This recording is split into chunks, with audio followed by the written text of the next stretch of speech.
Long live, I think I was still in the shot the whole time. Long live your turtle here, and this video is all about me setting up my 75-gallon aquarium for my pet red-eared slider turtle, Harold. Harold, a female, is about 7 inches in carapace length, which is actually a little small for a female turtle. My other ones are 10 and 9 inches. So Harold gets a 75-gallon tank, which is a perfect size for this size slider. Whoa, what you doing there, buddy?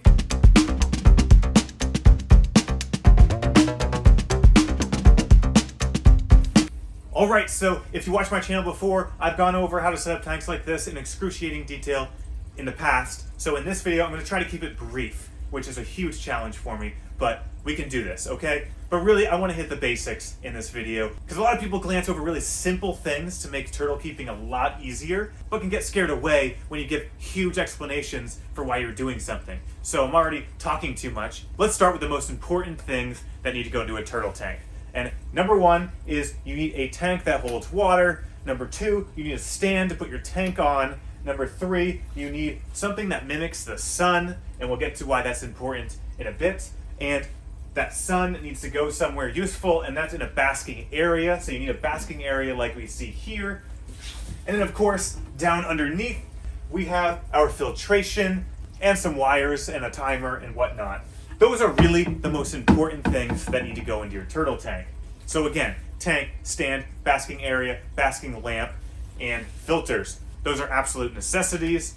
Did I mention water? Yeah, you need water, that's pretty obvious. All right, I don't want to get super technical or biological or anything like that because I already promised I wouldn't, but you need to know a little bit about your turtle in order to give them the habitat that they will be most comfortable and thrive in. Now Harold, hating the spotlight here and going into her little cave, is a red-eared slider, and she is an aquatic turtle species. There are several other kinds of slider turtles, and there's also a lot of other species of turtles. However, I'll say that, at least in the United States, the red-eared slider is the most common pet turtle species out there. And either way, most turtles will require at least the basics I'm going over here. There might be some small nuances that you should definitely look into if you don't have a slider turtle. However, most of them are going to fall under this umbrella. Now, Harold, the slider turtle here, she loves to swim, so she needs a tank that preferably is completely full of water. Because the most limiting thing that comes with giving a turtle what they need, honestly, is space. They live in ponds, lakes, and rivers.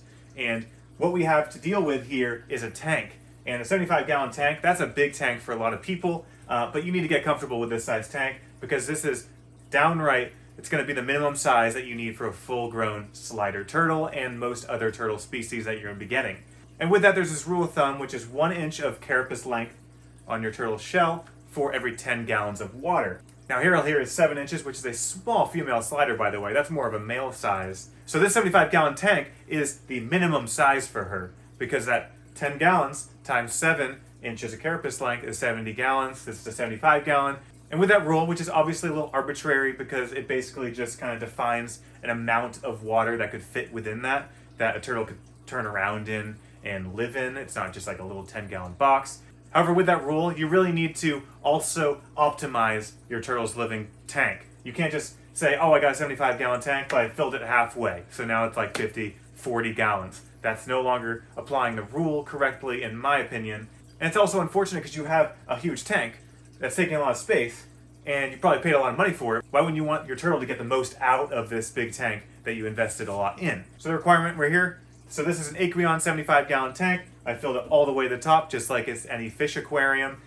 Now we're filling this with safe water. What do I mean by safe water? That means it's water that's safe for your turtle to be swimming around in and drinking and existing in. And to make that really simple for you, if you live in a house with a well, is that well water safe enough for you to drink? Then it's probably safe enough for your turtle to live in. Let's assume that city water is safe enough for a human to drink. Now, does it have chlorine and chloramines? If it does, then I really highly suggest you use ReptiSafe, which will eliminate an irritant like chlorine and chloramines. Let's move downward though before we get to the cool stuff. All right, first of all, can't sit cross-legged because I'm just the most inflexible person ever. Sorry about that. And I'm rocking socks, so get over that. Let's first talk about a stand.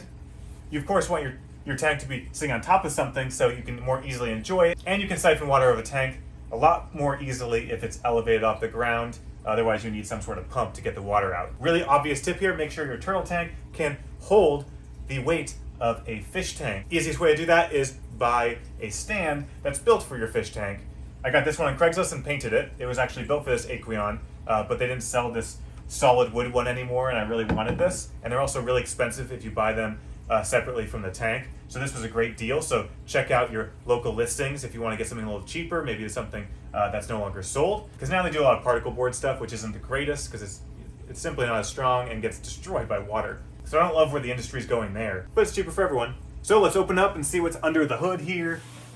Get rid of this gross towel. But always have a towel because you're going to be splashing all the time, whether you think so or not. Now you see here, there's quite a bit of filtration. This is what we call a canister filter, which basically means it's a filter that sits under your tank and is pressurized, and it takes water from your tank, shoots it into the filter. That water is pushed through by an impeller and goes through a bunch of filter media. Filter media is required to keep your tank cleaned for a long time. If you didn't have any filtration like this, your water would get dirty very fast, especially with turtles.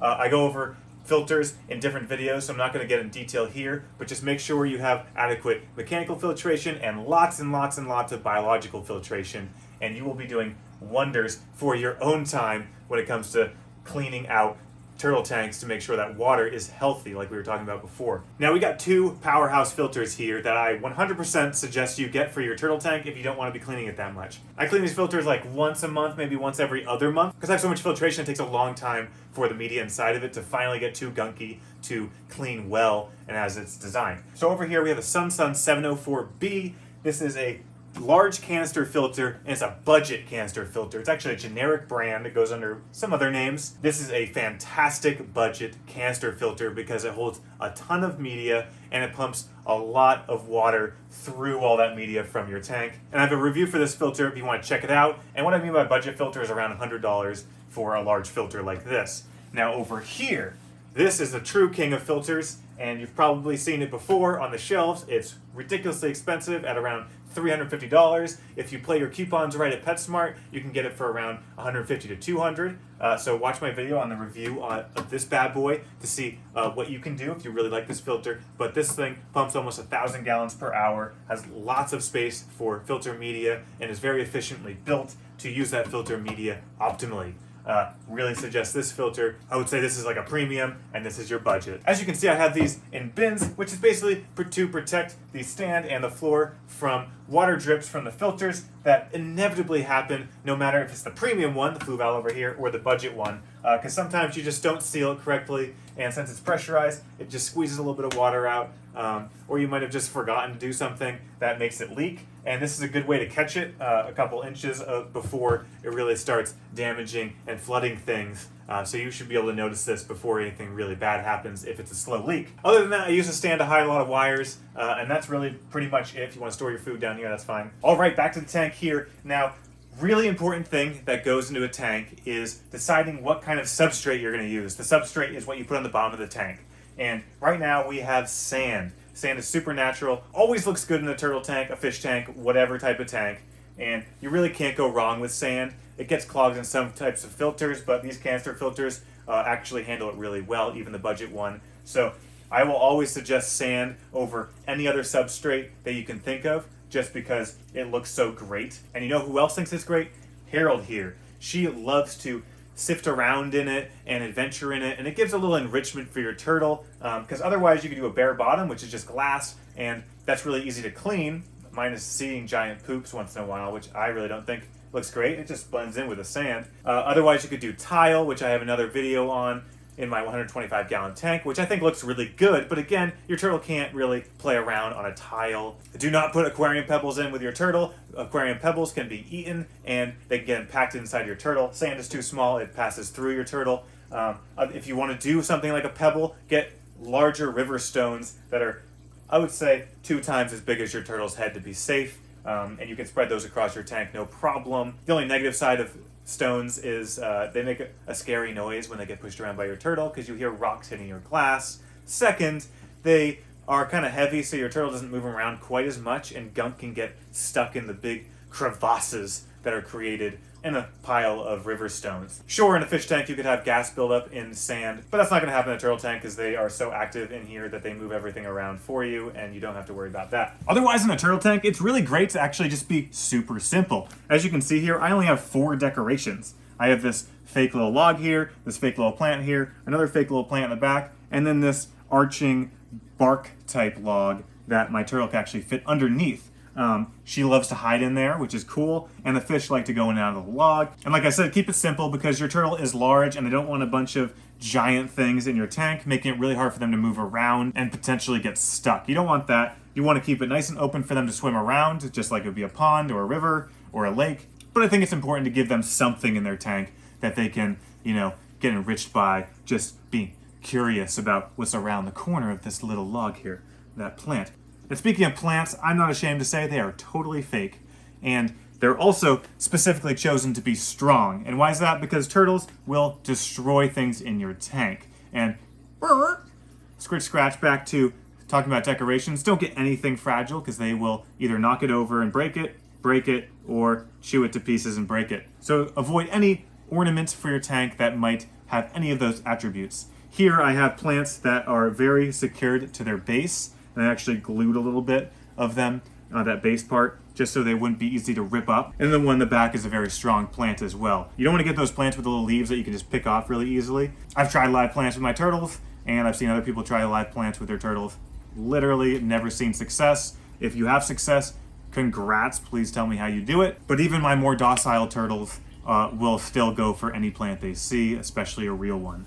Now check it out, you'll notice that there are various fish inside this tank, and if you've looked into whether fish can live with your pet turtle or tried it, you might have had a complete and miserable failure. But there are certain fish that live very well with turtles, and there's 3 important things that go into choosing this fish. These are tetra, by the way, so great type of fish to put with your turtles. Why? Because they are fast, they are smart enough to realize that a turtle might eat them. Number 3 is you want some resilient fish, and what I mean by that is they can basically live in a broad range of water quality parameters. So that's how you have fish in your tank, because this is a 75-gallon tank with an adult turtle, so there isn't like a ridiculous amount of space or hiding places for them to go, and they all have made it now for several months. And honestly, Harold's done chasing them.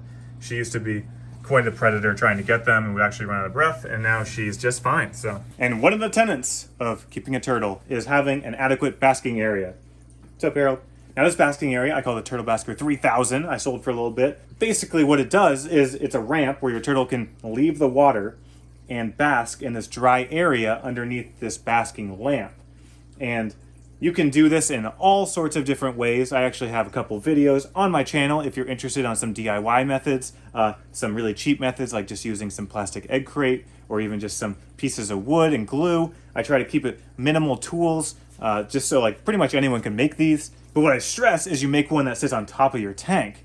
And what that means is you have to have it walled in because your turtle will walk off the edge. That's just a simple fact. They will not know to stay right here. Zero awareness of edges and surroundings because it's a far fall and it's not a soft one. Now this lamp is super standard. This is a reptile deep dome lamp. So it's built for reptile bulbs specifically because it has a reflective inside and a ceramic socket here that helps dissipate heat because you have a heat lamp here and it's going to create a lot of heat. But you also want to be efficient and project that heat down. Now I'm going to avoid excruciating detail on why you want a basking lamp, but at really high level, you want heat so that your turtle can regulate their body temperature because they're cold-blooded and need an external heat source to do so, which is important for their health and metabolism.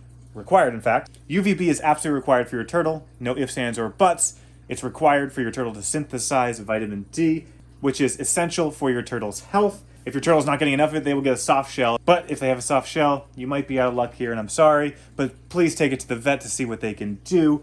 The bulb inside of it is a mercury vapor bulb, and that bulb is awesome because it creates that heat you need, has some UVA, which has been shown to be beneficial for your turtle's health, and it has UVB, which is absolutely required for your turtle's well-being. Again, you want heat and UVB. UVA is a plus as well, and you get that from a mercury vapor bulb. There's other types of setups you can do in my other videos. Check those out if you want to see the dual lamp fixtures or the linear UVB bulb and a heat lamp type fixture setup. Check out those setups if you want to see that. This is what I recommend though, because it's just one bulb and one lamp, done, one plug, one switch. And just to mention, because it's easy to miss, always check your temperatures where your turtle is going to be basking. They cannot be too hot, and they obviously cannot be too cold. And then all good mercury vapor bulbs made for reptiles should tell you how far it needs to be for your type of reptile for adequate UVB exposure. If your lamp's really far away, they're not going to be getting the same amount of UVB that they will if it's in the middle or way too close. It can be dangerous as well. And that's it for the basking area. If you really don't want to do any DIY projects, I'll plug myself here. I sell a above tank basking platform similar to this one. I'll leave a link in the description of this video and you can get yourself one without doing any kind of work. Otherwise, I have a bunch of videos on how to do this, and YouTube has a million videos on how to make something like this. So check those out. Okay, I'm going to talk about the really obvious things that I have here. I have just an LED light acting as a hood light for the tank that just lights it up so it looks nice and you can see what's inside the tank. Your turtle appreciates knowing when it's daytime, and you also appreciate seeing what's in your tank. All right, obviously you want to set up your filtration so that it's spread out on your tank as much as possible. I have this basking area here, so I have my outputs here kind of spraying that way, and an intake here and an output here spraying that way. Trying to get as much circulation of water as I can in the tank, because things will start to rest. Luckily, turtles are big, and like they move sand, they move waste and other stuff around. So eventually your filter should be able to pick it up, especially strong ones like I have here.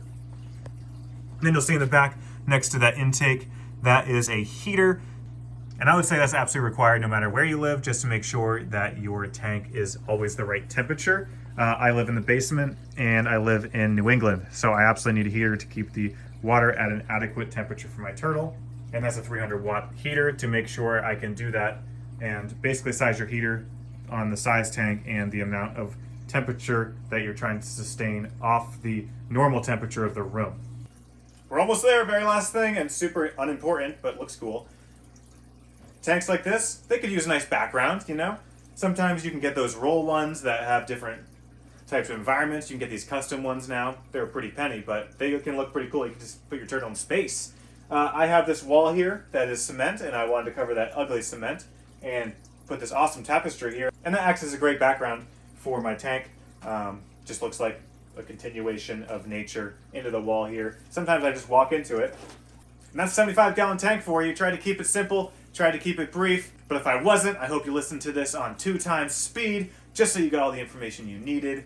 And thanks for watching. Again, check out my other videos on the channel, DIY projects to make things like this. And as always, thanks for the support. Hit that like button, hit that subscribe button, and long live your turtle.